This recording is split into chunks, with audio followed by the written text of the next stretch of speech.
There is definitely a learning curve when it comes to chicken care, and mistakes can be detrimental. I'm going to share with you the top 5 mistakes I made when I started my flock so that you and your chickens can have a safe and happy experience from the very beginning. My chickens are pecking my legs, begging for this baby carrier. All right, who's my first little baby? We are in.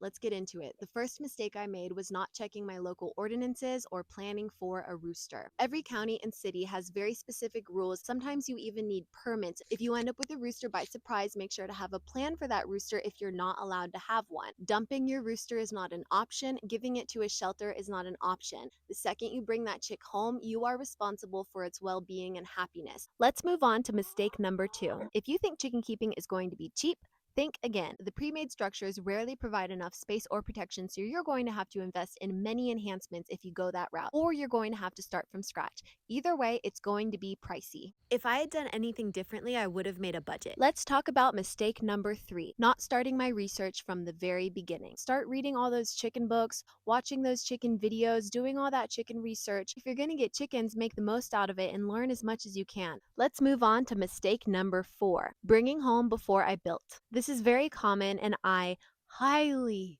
advise you not to do this. You walk into a feed store, you hear the chirps, you think, oh my gosh, and you walk over and you fool yourself. I'm just gonna pick up this baby chick and look at it, and then I'm gonna put it back and not take it home. If you pick up the baby chick, you're gonna take it home. So here's what you need to do: grow the up.